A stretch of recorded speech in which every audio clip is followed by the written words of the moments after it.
नमस्ते प्यारे विद्यार्थियों, मेरे ऑनलाइन यूट्यूब चैनल पे आपका हार्दिक स्वागत और अभिनंदन। आज हम बात करेंगे कार्यपत्रक 34, 35 और 36 की। सर्वप्रथम कार्यपत्रक 34। विषय वस्तु है गति और अधिगम बिंदु है, विस्थापन, दूरी एवं विस्थापन में अंतर।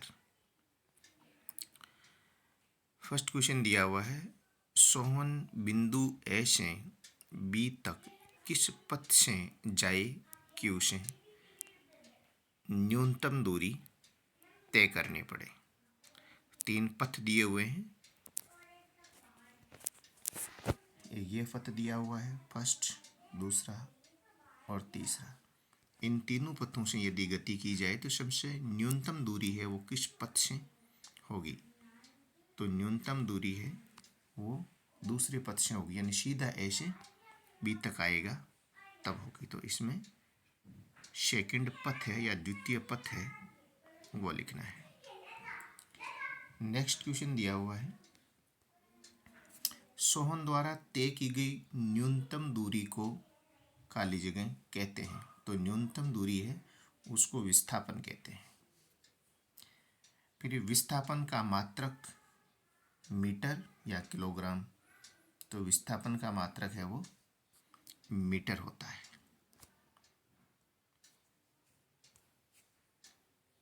फिर क्वेश्चन नंबर 4 दिया हुआ है, यदि सोहन वृत्त की परिधि पर स्थित ए बिंदु से चलकर पुनः ए पर लौट जाए तो विस्थापन हुआ।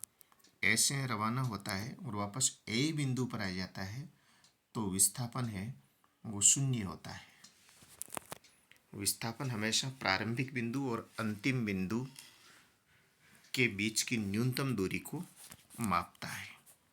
तो वापस ए से रवाना होता है, वापस ए पे पहुंच जाता है तो उसका विस्थापन है वो शून्य होता है। नेक्स्ट क्वेश्चन है क्वेश्चन नंबर 5। निशा ए से बी वक्र रेखा पर चलती है परंतु उसे लगा कि ये दूरी अधिक है। अब वह ए से बी अर्थात विस्थापन तय करती है कि धागे स्केल की सहायता से वक्र दूरी एवं विस्थापन नापकर अध्यापक को बताती है। आप भी मापन कर रिक्त स्थानों की पूर्ति कर सकते हैं। यानी ऐसे रवाना होती है और इस प्रकार गति करती हुई ऐसे आती है, और एक है ऐसे है वो सीधी आ जाती है। इन दोनों दूरियों को हमें मापना है। यदि हम दोनों दूरियों को मापते हैं तो ऐसे मापा जाता है, तो ये लगभग है वो 5 सेंटीमीटर होता है। ये वक्राकार दूरी है, हमें धागे से मापना है। इसको एक धागा इस आकृति के ऊपर रखना है और फिर उस धागे को स्केल के ऊपर हम रखेंगे तो ये है 5 सेंटीमीटर आएगा। और इसका विस्थापन है वो ये होगा, विस्थापन ऐसे सीधा भी पर ये हम स्केल से डायरेक्ट माप सकते हैं। तो दूरी है वो 5 सेंटीमीटर होगी और विस्थापन है वो 3 सेंटीमीटर होगा। क्वेश्चन नंबर 4 दिया हुआ है कि दिए गए वृत्त की त्रिज्या है वो 5 सेंटीमीटर है। इसकी अर्ध परिधि व व्यास नापकर रिक्त स्थानों की पूर्ति कीजिए। यानी इसका विस्थापन और दूरी का मापन करना है। अर्ध परिधि यानी हमें इसकी परिधि निकालनी है। अर्ध यानी उसका आधा करना है, तो परिधि का जो सूत्र होता है वो होता है 2πr। आधा करने के लिए हम इसका 2 का भाग देंगे तो इसका सूत्र मिलेगा हमें πr। पाई का मान 22/7, आर का मान है वो दिया हुआ है 5। इसको हम सरल करते हैं तो अर्ध परिधि का मान है वो 15.71 सेंटीमीटर आता है। दूसरा हमें क्या निकालना है, इसका व्यास निकालना है। व्यास का फॉर्मूला 2r होता है, यानी व्यास जो होता है वो हमेशा ही परिधि का दुगुना होता है, त्रिज्या का दुगुना होता है। त्रिज्या हमें इसमें 5 सेंटीमीटर दी हुई है, तो 5 का दुगुना 10, या व्यास का सूत्र हम लिखते हैं तो 2r बराबर 5 गुणा 2 बराबर 10 सेंटीमीटर होगा। तो इसका व्यास, यहाँ इसका विस्थापन होगा 10 सेंटीमीटर, और दूरी है या इसकी परिधि होगी 5.71 सेंटीमीटर। नेक्स्ट क्वेश्चन दिया हुआ है, रानू अपने घर से पूर्व दिशा में 4 किलोमीटर चलती है। अब वह बाईं ओर मुड़कर 3 किलोमीटर अपनी मित्र शीला के घर पहुंचती है, जैसा चित्र में बताया गया है। बताइए रानू कितने किलोमीटर विस्थापित हुई। विस्थापन है वो अंतिम स्थिति माइनस प्रारंभिक स्थिति होता है। देखिए पहले हम क्वेश्चन को समझते हैं। ये जो है यहाँ से रवाना होती है, ये इसका ए बिंदु है, यहाँ से बी पर आती है और बी से सी पर जाती है।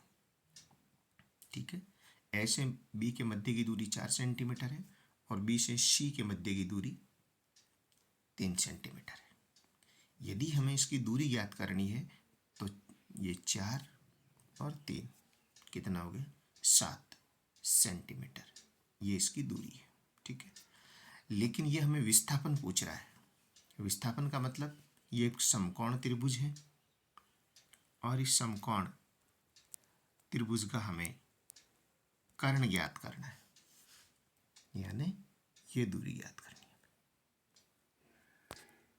क्या ज्ञात करना है, कर्ण ज्ञात करना है। तो कर्ण ज्ञात करने के लिए पाइथागोरस प्रमेय के माध्यम से कर्ण स्क्वायर बराबर लंब स्क्वायर प्लस आधार स्क्वायर।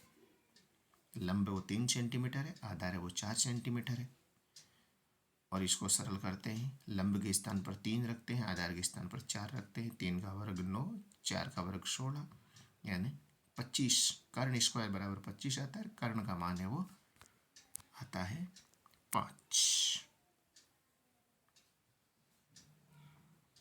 कर्ण का मान है वो कितना आता है, 5। यानी यहाँ से ये जो दूरी है, ये जो दूरी है वो कितनी है, 5 है। तो ये तो आता है त्रिभुज का कर्ण। अब हम बात करते हैं विस्थापन और दूरी की। देखिए विस्थापन हमेशा प्रारंभिक स्थिति, ये इसकी प्रारंभिक स्थिति है, और अंतिम स्थिति, ये इसकी अंतिम स्थिति है। ठीक है, इन दोनों का अंतर। तो सीधा यहाँ से ये दूरी निकालते हैं तो ये 5 सेंटीमीटर आता है, अर्थात इसका विस्थापन है वो 5 सेंटीमीटर हुआ है। यदि हम दूरी मापते हैं तो वो कितनी होती है, 7 सेंटीमीटर होती है। तो यहाँ हमें 2 चीज़ें समझनी है, दूरी निकालना भी समझना है, विस्थापन भी समझना है, और दूसरा पाइथागोरस प्रमेय को भी समझना है, जिसके माध्यम से हम किसी समकोण त्रिभुज का कर्ण है, आधार है, लंब है, वो निकाल सकते हैं। तो ये था कार्यपत्रक 34। अब हम बात करते हैं कार्यपत्रक 35 की। विषय वस्तु है गति और अधिगम बिंदु है गति के प्रकार। फर्स्ट क्वेश्चन दिया हुआ है, सोहन XYZ स्थिति के सापेक्ष पहले ए स्थिति तथा कुछ समय पश्चात सापेक्ष पहले पी स्थिति तथा कुछ समय पश्चात क्यू स्थिति पर है, तो उसके लिए निर्देश तंत्र होगा।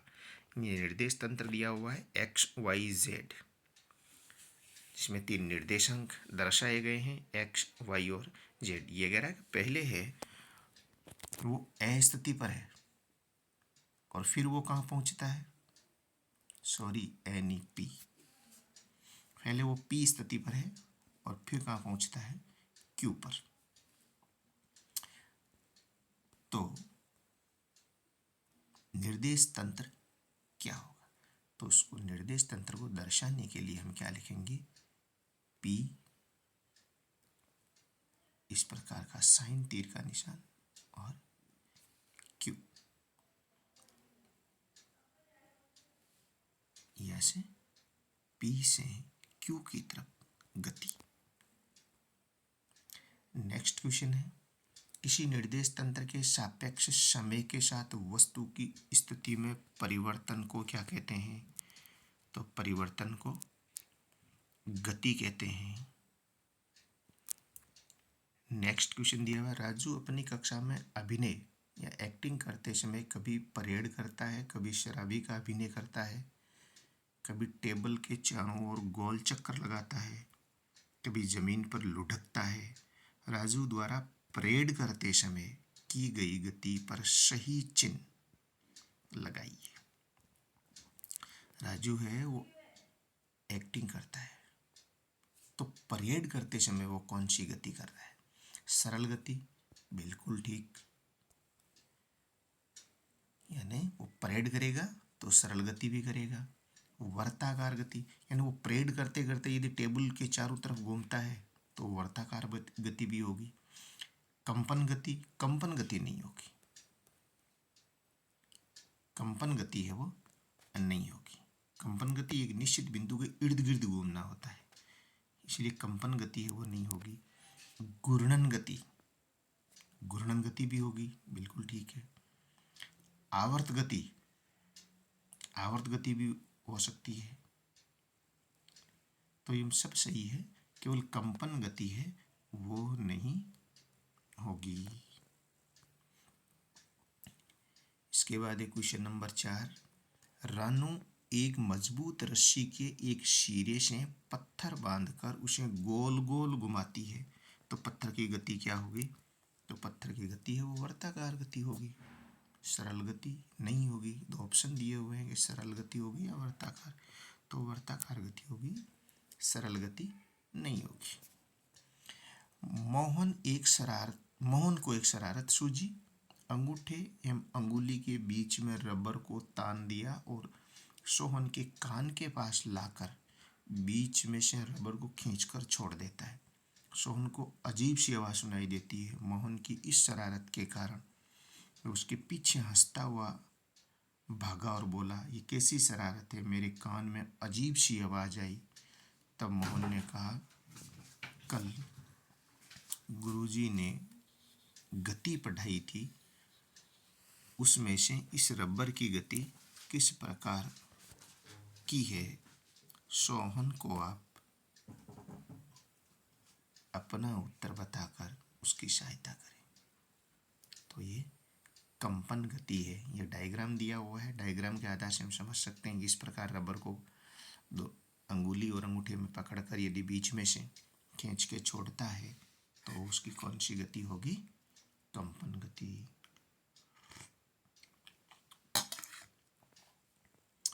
नेक्स्ट क्वेश्चन की तरफ चलते हैं।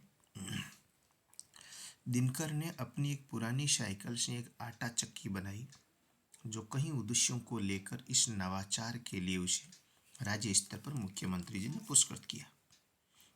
क्योंकि कसरत के साथ गेहूं या धान पिसता जाता था। क्या आप बता सकते हैं साइकिल के पहिए की गति किस प्रकार की है? तो साइकिल के पहिए की गति वो वर्ताकार भी है और घूर्णन भी है, दोनों प्रकार की गतियों को दर्शाता है। कार्यपत्र 36 की ओर चलते हैं। इसकी भी विषय वस्तु गति है, वो अधिगम बिंदु है। चाल, सीता और गीता। फर्स्ट क्वेश्चन देखिए, सीता और गीता द्वारा 8 किलोमीटर की दूरी तय करने में लगे समय को सारणी में बताया गया है। सारणी को देखकर बताइए। सीता 8 किलोमीटर दूरी, गीता भी 8 किलोमीटर दूरी।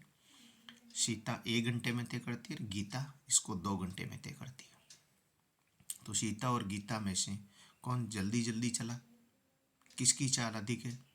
निश्चित है जिसने समय कम लिया है वो जल्दी जल्दी चला। तो सीता है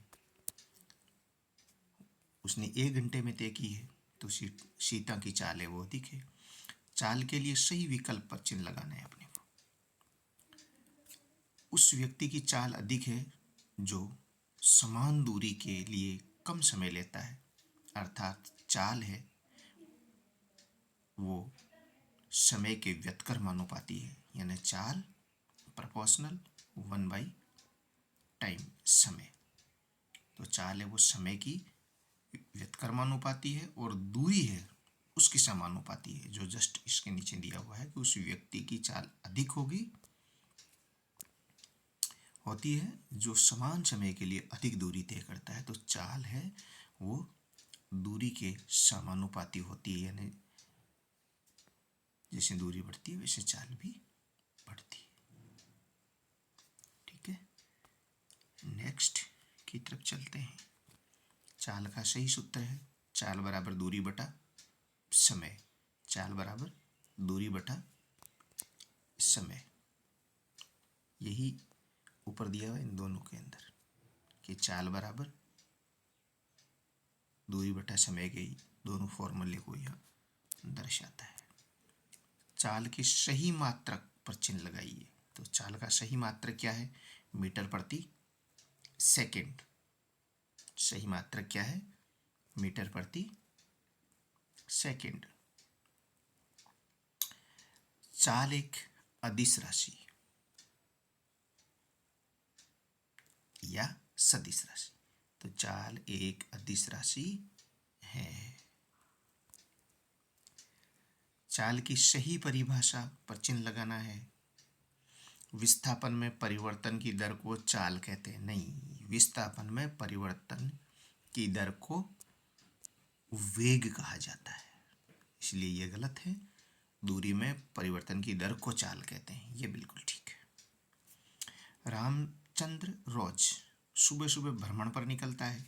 यदि उसने 80 सेकंड में 320 मीटर की दौड़ लगाई तो उसकी चाल क्या होगी? चाल ज्ञात करनी है तो सबसे पहले हमें चाल का फॉर्मूला लिखना होगा, दूरी बटा समय। दूरी क्वेश्चन के अंदर हमें ढूंढनी पड़ेगी कि दूरी कितनी दी हुई है। तो दूरी स्पष्ट दे रखी है 320 मीटर, तो दूरी के स्थान पर 320 लिख दीजिए। समय स्पष्ट दे रखा है 80 सेकंड, तो समय के स्थान पर 80 लिख दीजिए। 320 डिवाइड बाई 80, 4 मीटर प्रति सेकंड। कितना होगा? 4 मीटर प्रति सेकंड। चाल, दूरी, समय वाले जितने भी क्वेश्चन हैं सब में आंसर में मात्रक लिखना बहुत जरूरी है। मीटर है, 1 सेकंड, 1 मीटर प्रति सेकंड, 1 किलोमीटर प्रति सेकंड, मात्रक शो करना बहुत जरूरी होता है। नेक्स्ट क्वेश्चन है, रीचा 6 किलोमीटर की यात्रा 10 मिनट में तय करती है तो उसकी चाल मीटर प्रति सेकंड में ज्ञात कीजिए। तो दूरी कितनी है? पहले क्वेश्चन के अंदर हम जो चीज़ दी हुई है उसको लिखते हैं। तो दूरी है वो 6 किलोमीटर है। 6 को यदि हम किलोमीटर को मीटर में कन्वर्ट करते हैं तो 6000 होता है। 10 मिनट है, 10 मिनट को सेकंड में कन्वर्ट करते हैं तो 600 सेकंड होते हैं। अब हम चाल का फॉर्मूला लिखते हैं, चाल बराबर दूरी बटा समय। चाल बराबर दूरी बटा समय। जहाँ दूरी लिखा हुआ है यहाँ से नकल करके 6000 लिख देते हैं। जैसे जैसे जहाँ समय लिखा हुआ है, समय को है जैसे ही उठा करके समय के स्थान पर 600 लिख देते हैं। कुछ नया नहीं करना है, केवल आपको फॉर्मूला याद रखना है। और फॉर्मूले में जो चीज़ 3 चीज़ें दी हुई होती है, चाल, दूरी, समय, इनमें से 3 चीज़ें हैं। 3 में से 2 हमेशा क्वेश्चन में दी हुई मिलती है, एक चीज़ है हमें ज्ञात करनी है। तो दूरी है वो 600 मीटर है, समय है वो दूरी है वो 6000 मीटर और समय है वो 600 सेकंड। डिवाइड करते हैं तो आता है 10 मीटर प्रति सेकंड। नेक्स्ट क्वेश्चन है, मनोज 4 मीटर त्रिज्या के वर्ताकार पथ पर एक चक्कर लगाते हैं। यदि उसे एक चक्कर लगाने में 22 सेकंड लगते हैं तो मनोज की चाल याद कीजिए। ये वृत्त दिया हुआ है और इसकी त्रिज्या वो 7 दी हुई है। ठीक है। इसके ऊपर एक चक्कर लगा रहा है मनोज, ठीक है। अब ये कह रहा है कि इसके ऊपर 2 बार चक्कर लगाता है, इसके ऊपर यहाँ 2 बार इस प्रकार चक्कर लगा रहा है 2 बार। इसका मतलब वो परिधि के ऊपर ऊपर ऊपर ऊपर क्या कर रहा है, दौड़ लगा रहा है। तो हमें परिधि ज्ञात करनी है। तो परिधि का फॉर्मूला क्या होता है, 2πr। मान रख दीजिए, 2 के स्थान पर 2 लिख दीजिए, पाई के स्थान पर 22/7 लिख दीजिए, आर के स्थान पर स्पष्ट दिया हुआ है, त्रिज्या है वो 7 है, 7 लिख दीजिए। इसको हम सरल करते हैं तो कितना आता है, 44 मीटर। तो दूरी कितनी हो गई, 44 मीटर। समय कितना है, 22 सेकंड। तो चाल बराबर दूरी बटा समय। दूरी है 44, समय है 22 सेकंड। सीधा भाग दिया, 2 मीटर प्रति सेकंड आता है। एक चक्कर लगाता है, 2 नहीं लगाता, एक चक्कर लगाता है। हमें इसकी चाल याद करनी। चाल बराबर दूरी बटा समय होता है। समय होता है तो दूरी का जो मान है वो इसकी परिधि है, समय है इसने स्पष्ट दे रखा है। तो सीधा हम इसको डिवाइड करते हैं, 2 आता है। तो उसकी चाल है वो 2 मीटर प्रति सेकंड होती है। ये थे आज के कार्यपत्रक। Thank you.